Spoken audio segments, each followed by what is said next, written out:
स्वामी जी, मैं ये कह रहा था कि अपना देश डायबिटीज कैपिटल बन गया है और ये बहुत अफसोस के बाद हमें ये बात बतानी पड़ रही है। लेकिन एक और दिक्कत स्वामी जी ये है जो इससे बड़ी है, पैनक्रियाज की परेशानी अब मौत की वजह बनने लगी है। पैनक्रियाटाइटिस की बीमारी, पैनक्रियाटिक कैंसर के मामले भी तेजी से बढ़ रहे हैं और इसकी वजह हेल्थ एक्सपर्ट सेहत को लेकर लगातार लोगों की अनदेखी को बताते हैं और खराब लाइफस्टाइल।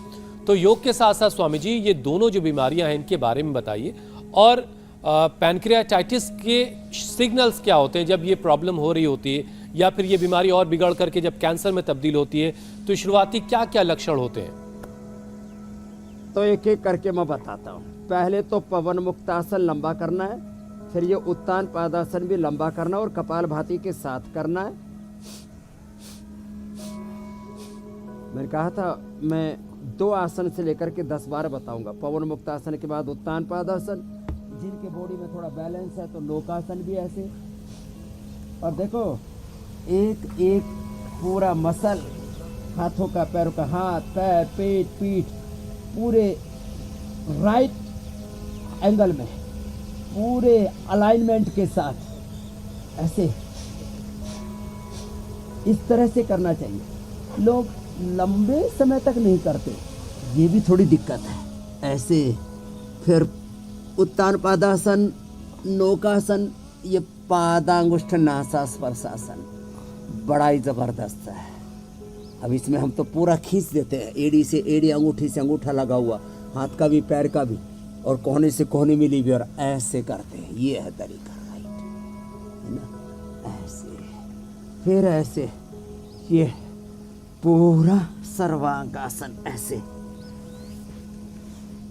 डायबिटीज और डायबिटीज के कॉम्प्लिकेशंस के लिए लंबा। फिर ऐसे हलासन, पूरा पेनक्रियाज एक्टिवेट होगा। तो अब बताता हूं जो आपने प्रश्न पूछा, ये तो लेट के बैठ के वापस मंडूकासन। पहले तो मैंने मुट्ठी बांध के किया था, अब हथेली पर हथेली और ऐसे। शैलजा जी हमारे गंगाधर जी उसके प्रमाण है, जेनेटिक शुगर था। प्रहलाद जी शिवरत्न जी ने तो 50-50 यूनिट इंसुलिन तक बंद कर दिया। इधर देखो ये मिट्टी पट्टी हो रही है, उधर ठंडा गर्म शेक कर रहे हैं। पेट के ऊपर ठंडा गर्म शेक करने से पेनक्रियाज की और पेट की आंतों की सूजन दूर हो जाती है। पेनक्रियाज की सूजन को पेनक्रियाटाइटिस, आंतों की सूजन को कोलाइटिस, और हमारे हड्डियों में मांसपेशियों में सूजन आ जाए तो उसको आर्थराइटिस, और जब स्किन पर सूजन आ जाए तो सोराइसिस, इसी से अंत में लगता है तो उसको कहते हैं स्वेलिंग, अंदर से सोथ। और उसके लिए ठंडा गर्म सेक और ये मिट्टी पट्टी बड़ी जबरदस्त है। आयुर्वेद में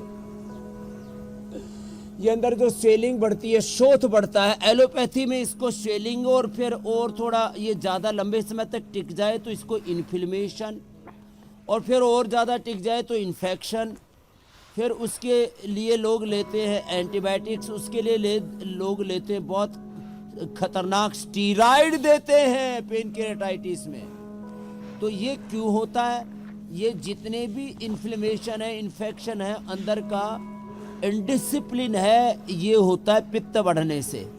तो एलोवेरा, वीटाग्रास, गिलोय और शीशम, पीपल, बेल, नीम साथ में ना पिया जाए तो कोई नहीं। शीशम, पीपल, बेल, एलोवेरा, वीटाग्रास, ये तो एक साथ मिले ना, पी लेना। इसको मैंने नाम दिया पित्तहर जूस।